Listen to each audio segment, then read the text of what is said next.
Hello everyone, how are you. I hope आप सब खुश होंगे। Happy Holi to all of you. आप सबको होली की मुबारक। मैं हूँ माँ प्रेम असीमा और आप लोग मेरा चैनल देख रहे हो माँ प्रेम असीमा नाम से। Today we talk about sexuality is not porn. कामुकता अश्लीलता नहीं है। और कामुकता अश्लीलता कैसे नहीं है, ये आज का विषय है। देखो, फॉर एग्ज़ाम्पल जैसे हमारी भूख है, हमारी हंगर है। अब अगर कोई हमारे दिमाग में ये डाल दे कि आपको भूख लगती है तो वो पाप है, भूख नहीं लगनी चाहिए, भूख अश्लीलता है, भूख बीमारी है, मतलब भूख के बारे में जितना भी नेगेटिव हो सकता है उतना हमारे भीतर अगर कोई ये डाल दे तो हमारी स्थिति क्या होगी। अब हमें भूख तो लगेगी क्योंकि वो नेचुरल है, वो प्राकृतिक है। भोजन जो है वो हमारा ईंधन है, हमारे भीतर ऊर्जा पैदा करता है और हमारा जीवन उससे चलता है, हमारा शरीर भी उससे, जैसे छोटे बच्चे से बड़ा बड़ा ऐसे होता है तो हमारे जीवन की ग्रोथ होती है। बट अगर हमारे भीतर ये भाव आ जाए कि भूख पाप है, भूख हमें नहीं लगनी चाहिए, तो क्या होगा। तो इंसान पाखंडी हो जाएगा, इंसान झूठा हो जाएगा, इंसान खुद के लिए भी झूठा हो जाएगा और दूसरों के लिए भी झूठा हो जाएगा।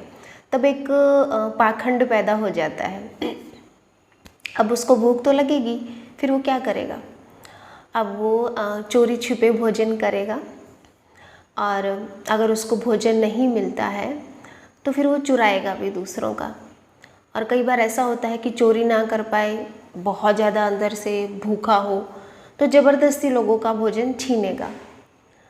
और कई बार ऐसा भी होता है हमारी मेंटेलिटी की जो चीज़ हमें नहीं मिलती हम उसका मतलब इमेजिनेशन में ही रहते हैं, तो वो सोएगा जागेगा तो 24 घंटे उसके भीतर विचार जो है वो भोजन के चलेंगे, फूड के चलेंगे, चपाती के या जो भी आप लोग खाते हो उसके। और पिक्चर्स भी देखेगा तो उसमें भी उसको खाना खाना दिखेगा सब जगह। गाने भी गाएगा तो गाने भी, क्योंकि उसके विचार तो वही है भोजन के, भूख उसको लगी रहती है तो गानों में भी भोजन के ही, चपाती के, चावल के ही गाने गाएगा ऑफकोर्स। और जब कोई किताबें पढ़ेगा तो छुप छुप के फ़ोटोज़ देखेगा खाने की। अब हर जगह उसके 24 घंटे उसके जो थॉट्स हैं, भले वो सो रहा है तो उसको खाने के सपने आएंगे, जाग रहा है तो भी उसके भीतर विचार चलते रहते हैं। और आप लोगों ने ये महसूस भी किया होगा, अगर आप लोगों ने फास्ट रखा है, व्रत रखा है, तो क्या होता है जिस दिन हम फास्ट रखते हैं ना, हमें हर जगह खाना ही खाना दिखता है। मार्केट में भी जाते हैं तो खाने की खुशबू आती है, तो हम इतने पागल हो जाते हैं, मतलब पागल मतलब अननेचुरल हो जाते हैं। एक था भोजन हम आराम से कर रहे हैं, एक किसी ने बोल दिया आकर, हमारे धर्म ग्रंथों में ये लिखा गया हो, हमारे धार्मिक गुरुओं ने हमें ये समझा दिया कि भूख पाप है, भोजन पाप है, वो आपको नहीं करना चाहिए। तो फिर ऐसी मानसिक विक्षिप्तताएं हमारे पूरे जीवन में फैल जाएगी, है ना। और जो लोग भूखे रहेंगे, जो लोग अपने आप को सता लेते हैं, बहुत ज़्यादा अंदर से सताते हैं, वो बाहर ये दिखाते हैं कि हाँ हमने तो भोजन त्याग दिया, हम तो अब एनलाइटेंड हो गए, हम तो भूख के गुरु हो गए, तो फिर अब हमसे तो भूख कंट्रोल नहीं हो रही। तो जो लोग जिनको हम देखेंगे कि वो खुद को सता के इतने महान हो रहे हैं कि उन्हें भूख नहीं लगती, तो हम उनके चरणों में झुकेंगे। हम मानेंगे कि अरे ये तो महान भूखा है, मतलब महान गुरु है भूखा, तो उसकी हम पूजा पाठ करेंगे क्योंकि वो हमसे नहीं हो रही ना चीज़। अब जो चीज़ हमसे नहीं होती, दूसरा अगर उसको कर रहा है, जैसे कोई योगा है, बहुत उल्टे सीधे से बहुत तरह के योगासन होते हैं, जब वो हमसे नहीं होते और हमारे आगे कोई दूसरा करता है तो हमें, हमारे अंदर ना बहुत एक ऐसा आता है, ओह काश हम भी कर पाते, तो हम उस व्यक्ति को बहुत महान मानते हैं। तो जो व्यक्ति भूखा रह लेगा तो वो हमारा गुरु हो जाएगा उस टाइम, राइट। तो ऐसा ही गाइस सेक्सुअलिटी को लेकर भी हो रखा है। अभी आप रिलेट कर पाओगे मेरे एग्जाम्पल से, जो मैंने आपको भूख का एग्जाम्पल दिया। ऐसे ही हमारी जो सेक्सुअलिटी है, हमारी जो कामुकता है, वो भी प्राकृतिक है, वो भी नेचुरल है। अब हमें समझाया गया है बचपन से, मतलब स्टार्टिंग से ही, जब से मनुष्यता सभ्य इंसान बना है, कि कामुकता पाप है, सेक्सुअलिटी गंदी है, हमारे जेनिटल एरिया पाप है, उनको छूना गलत है, गंदा है, उनको मत छो। जैसे छोटा बच्चा होता है ना, वो तो एज ए प्ले, जैसे टॉयज़ उसके हाथ में होते हैं, ऐसे ही वो अपने जननांग को छूता है, अपने नाक कान सब को छूता है। उसको नहीं पता कि कहाँ पाप है, कहाँ पुण्य है मेरे शरीर में, बट हम बार बार उसको समझाते कि नहीं बेटा ये मत छोड़ो, गंदी चीज़ है। और बड़े होकर भी हम अपने अंगों को स्पर्श नहीं करते कभी। तो ये ऐसा ही हो जाता है जब हमें लगता है कि हमारी जो कामुकता है वो गलत है, वो पाप है, वासना बुरी है, तो फिर क्या होता है, वो हमारे पूरे मस्तिष्क पे छा जाती है, वो हमारे पूरे जीवन को घेर लेती है। क्योंकि अगर आपको नहीं पता तो मैं बता देती हूँ, सेक्स जो है वो हमारी लाइफ फोर्स एनर्जी है, वो हमारी जीवन ऊर्जा है। और जीवन ऊर्जा को अगर आप रोकोगे, उसको पापी कहोगे, उसके बारे में गलत नकारात्मक दृष्टिकोण रखोगे, तो आपका पूरा जीवन बर्बाद हो जाएगा। तब आपको कोई नहीं रोक सकता, तब आपका फूल कभी भी नहीं खिलेगा। एक फूल जगत में खिल रहा है तो वो क्या दर्शा रहा है, वो सेक्सुअलिटी ही खिल रही है उसके भीतर। एक छोटा बच्चे से जवान हो रहा है तो वो क्या हो रहा है, वो सेक्सुअलिटी ही है। जितनी भी सुंदर खूबसूरत चीज़ें नेचर में है, अस्तित्व में है, यूनिवर्स में है, वहाँ पर कामुकता ही है। तभी वो चीज़ें खिल पा रही हैं, तभी वो चीज़ें छोटी से बड़ी हो पा रही है, तभी वो चीज़ें एक्सपैंड हो रही है, क्योंकि वो लाइफ फोर्स एनर्जी है, वो हमारी जीवन ऊर्जा है, वो हमारे जीवन के लिए बहुत ज़रूरी है। हाँ, तो मैं कह रही थी, अगर हमें कोई ये समझा दे, ऑलरेडी हमें समझा रखा है कि कामुकता पाप है, तो फिर हम क्या करेंगे। अब वो नेचुरल हमारे भीतर से उठेगी, पैदा होगी। अब हमने तो वो अपने भीतर कहीं से डाली नहीं है, वो है प्रकृति में, और प्रकृति का हम हिस्सा है, हम है ही प्रकृति। तो फिर क्या होगा, हम छुप छुप के कामुकता के फ़ोटोज़ देखेंगे। जैसे किताबें पढ़ रहे हैं तो उसमें फ़ोटो कामुकता के, गाने हम गाएंगे तो उसमें कामुकता के फोटो होगी, मूवीज़ हम बनाएंगे तो उसमें भी कामुकता होगी। हर जगह पोस्टर, अब जैसे एक भूखा है, भूखे को हर जगह खाने के पोस्टर दिखते हैं, तो ऐसे ही हमारे भीतर कामुकता होगी। हमने उसको अननेचुरल बना दिया, हमने उसको दबा दिया, हम उसको छिपा रहे हैं, तो फिर हमें हर जगह वो दिखेगी। फिर हम, जैसे खाने का था कि चोरी छुपे हम खा रहे, क्योंकि हम पब्लिकली तो खा नहीं सकते, तो ऐसे ही जो सेक्स है हम पब्लिकली तो कर नहीं सकते, फिर हम चोरी छिपे करते हैं। और चोरी छिपे इतने गंदे गंदे रास्ते हम खोजते हैं, इतने गंदे गंदे वे हम खोजते हैं सेक्सुअलिटी को, कामुकता को निकालने के लिए, कि छोटे बच्चों के साथ और भी बहुत सारे ऐसे रिलेशंस हैं जो हम हिंदुओं में मानते हैं कि नहीं करना चाहिए, फिर हम उनके साथ करते हैं। हम छिप छिप के पड़ोसियों के साथ, या फिर छत पे कहीं, या फिर ऐसे छुप छुप के सेक्सुअल रिलेशनशिप बनाते हैं, और फिर वैश्यालय खोल दिए जाते हैं, और पॉर्न मूवीज़ उनके ऊपर बनती हैं। अब भले हम कितना भी बाहर से खुद को सभ्य दिखाने की कोशिश करें, मतलब कितना ही, सभ्यता का मतलब पता है क्या होता है, सभ्यता का मतलब होता है अननेचुरल वे, हम अप्राकृतिक रूप से जी रहे हैं। तो जब हम उस इतनी ज़बरदस्त ऊर्जा को, अपनी लाइफ फोर्स एनर्जी को, जीवन ऊर्जा को, सेक्स ऊर्जा को दबाएंगे, हम नहीं दबा सकते, बट फिर भी अगर हम कोशिश करते हैं, झगड़ा करते हैं, उसके साथ लड़ झगड़ते हैं, संघर्ष करते हैं, तो क्या होगा, फिर वो गलत रास्तों में बाहर निकलेगी। चोरी छिपे हम सेक्स करेंगे, और फिर जब हमें चोरी छिपे भी नहीं मिलता तो फिर क्या करेंगे, तो फिर हम बलात्कार करेंगे। आज जो ये इतना बलात्कार हो रहा है ना, इसका क्या कारण है, इसका यही कारण है कि हमारे दिमाग में गोबर भर दिया, फितूर भर दिया गया है कि सेक्सुअलिटी पाप है, कामुकता पाप है।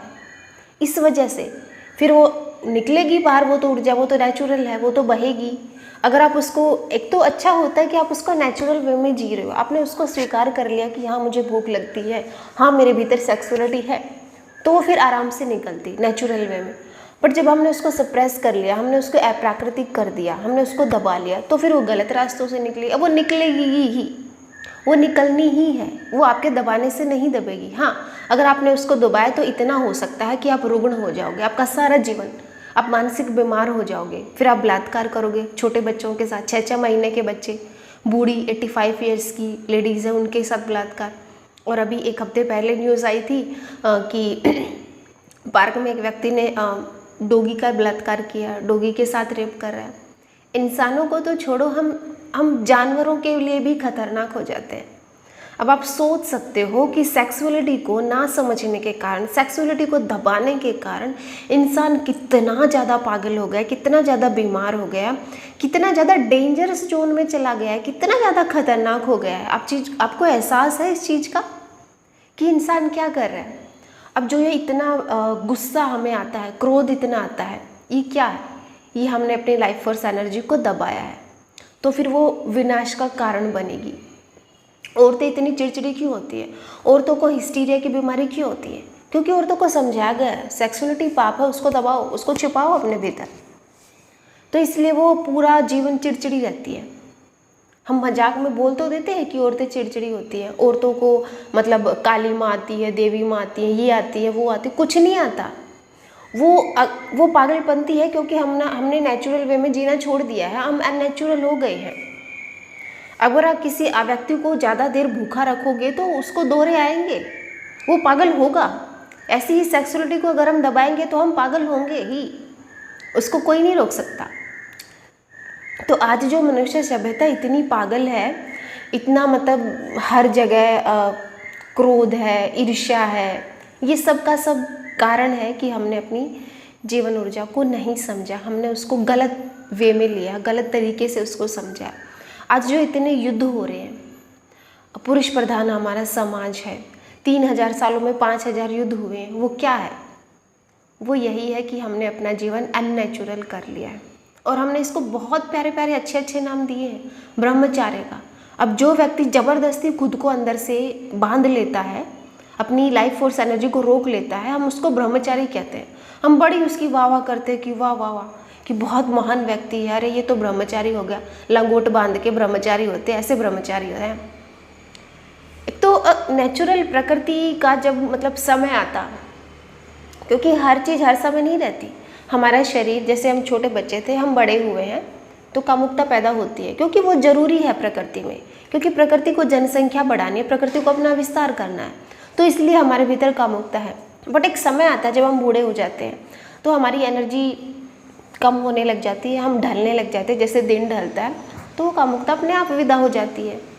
तो ज़बरदस्ती क्या है लंगोट बांधने की, ज़बरदस्ती क्या है ब्रह्मचारी बनने की, ज़बरदस्ती क्या है व्रत और उपवास रखने की, संकल्प लेने की? क्यों हम खुद को अननेचुरल वे करने में लगे पड़े हैं? क्यों हम नहीं समझते इस चीज़ को? तंत्र आपको सिखाता है कि हमारा पूरा जीवन, हमारा जन्म भी, हमारा मृत्यु भी, और इस बीच में जन्म और मृत्यु के बीच में जितनी भी चीज़ें हैं, सबकी सब प्राकृतिक है, सबकी सबको समझने की ज़रूरत है। कुछ भी पाप नहीं है। पुण्य भी अगर मैं कहूँ तो पुण्य भी पाप के पैरेलल ही खड़ा है। अगर सेक्सुअलिटी को पाप ना मानते, अगर हम खाने को पाप ना मानते, तो पुण्य कहने की भी कोई आवश्यकता नहीं थी। अगर शैतान ना हो तो देवताओं का भी कोई वजूद नहीं है। अगर रावण नहीं होता तो राम का कोई वजूद नहीं था। राम का वजूद रावण के कारण ही पैदा हुआ है। अगर हम धार्मिकता, खुद को इतने हम धर्म का प्रचार करते हैं, तो वो क्यों है? क्योंकि हमने अननेचुरल जीना शुरू कर दिया है, हम अप्राकृतिक हो गए हैं। और जितने ज़्यादा हम अप्राकृतिक होंगे, जितने ज़्यादा हम इस प्रकृति से कटेंगे, इस यूनिवर्स से, इस अस्तित्व से, अपने स्वभाव से कटेंगे, उतना ज़्यादा हमें धर्म की ज़रूरत होगी। पहले किसी धर्म की ज़रूरत नहीं थी जब आदि मानव थे तो। बट जैसे जैसे हम सभ्य होने लगे, मतलब जैसे जैसे हम प्रकृति से कटने लगे, वैसे वैसे ही धर्मों की इजाद हमें करनी पड़ी, मजबूरी है। जहाँ पर बीमारियाँ फैलती हैं वहाँ पर ज़्यादा हॉस्पिटल्स की ज़रूरत पड़ती है। जहाँ पर लोग चोरी चपाटी ज़्यादा करते हैं, भ्रष्टाचार ज़्यादा होता है, वहाँ पर हमें फिर न्यायालय, जज खड़े करने पड़ते हैं, पुलिस खड़ी करनी पड़ती है। अब देखा जाए तो पुलिस कोई हमारी बहुत अच्छी सभ्यता को प्रकट नहीं कर रही है, वो पुलिस इंडिकेट कर रही है कि हाँ यहाँ पर चोर हैं। हॉस्पिटल्स बहुत अच्छी चीज़ नहीं है, बट वो इंडिकेट कर रहे हैं कि हाँ हम बीमार हैं। तो फिर हम क्यों बीमार हो? हम क्यों नहीं समझ सकते? हम क्यों चोरी करना नहीं छोड़ सकते? क्यों हम अच्छे इंसान, अच्छे व्यक्ति नहीं बन सकते? ऑफ कोर्स बन सकते हैं। आज के युग को तंत्र की बहुत ज़रूरत है।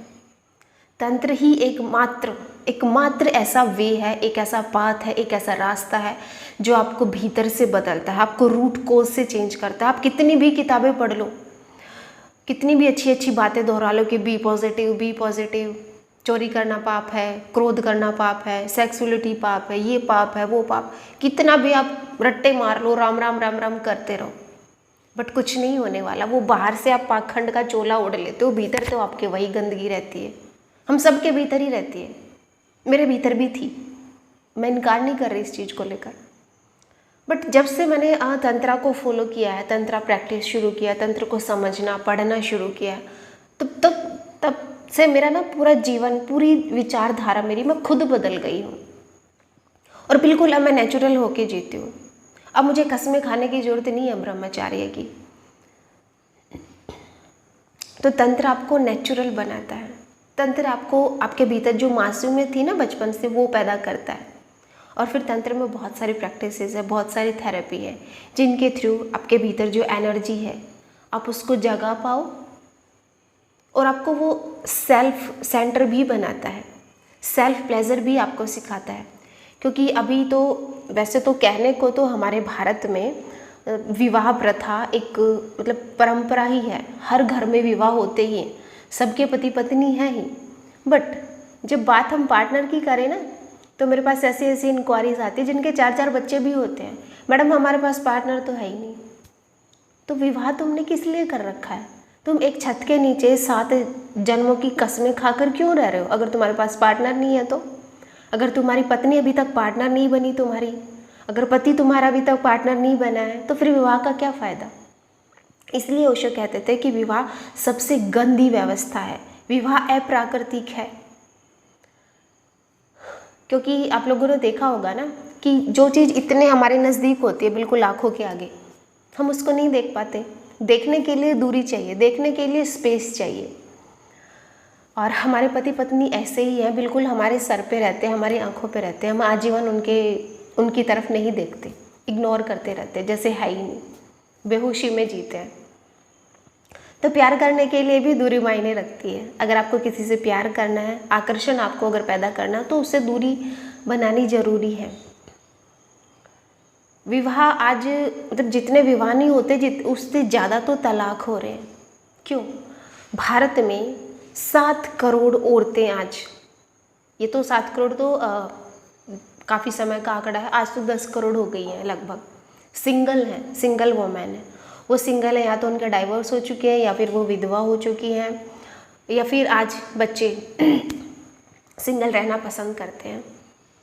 तो ये है हमारा ज़बरदस्ती का विवाह। जो भी परंपरा चलती है ना, वो हमें मुर्दा बना देती है, वो हमें बेहोश बना देती है, वो हमें एक जिंदा लाश बना देती है। तो किसी भी चीज़ की परंपरा फॉलो नहीं करनी चाहिए हमें। और ओशो ब्रेक द रूल्स बहुत अच्छे से समझाता है, बहुत अच्छे से सिखाता है।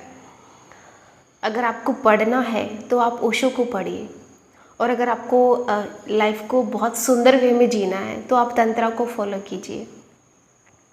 तंत्रा इवेंट्स जो होते हैं वो आपको सिखाते हैं कि कैसे हमारी जो सेक्सुअलिटी है उसको हमें सेलिब्रेट करना है। आप सोच सकते हो सेलिब्रेशन कितना प्यारा शब्द है, कितना मतलब सुंदर खूबसूरत शब्द है।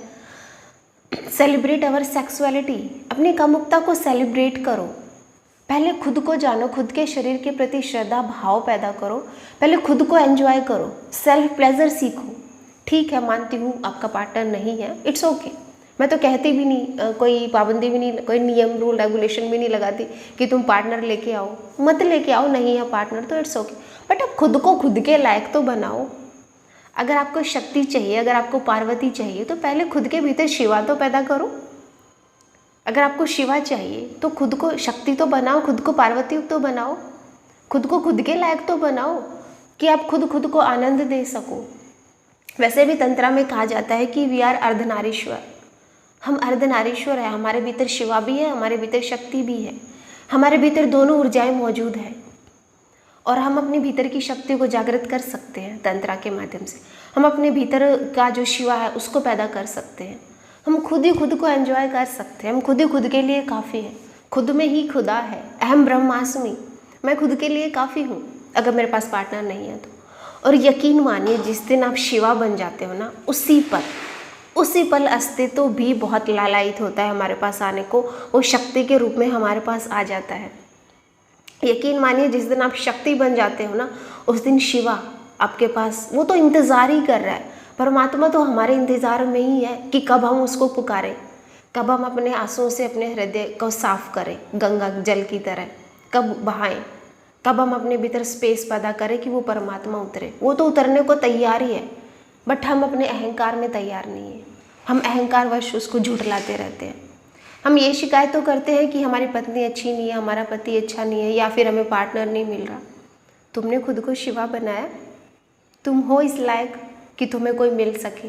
अभी तो तुम लायक ही नहीं हो। और नालायक के आगे अगर आप पार्वती लाकर खड़ी कर दो, नालायक के आगे अगर आप शिवा लाकर खड़ा कर दो, तो वो क्या करेंगे?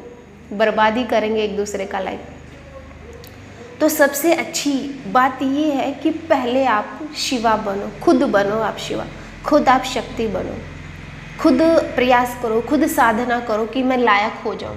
और जब आप लायक हो जाते हो ना, तो परमात्मा स्वयं किसी न किसी रूप में आ जाता है। ये मेरा खुद का अनुभव है, ये मेरा खुद का एक्सपीरियंस है। पर्सनली मैं आप लोगों को बता रही हूँ, मैं आप लोगों के लिए एग्जाम्पल हूँ एक।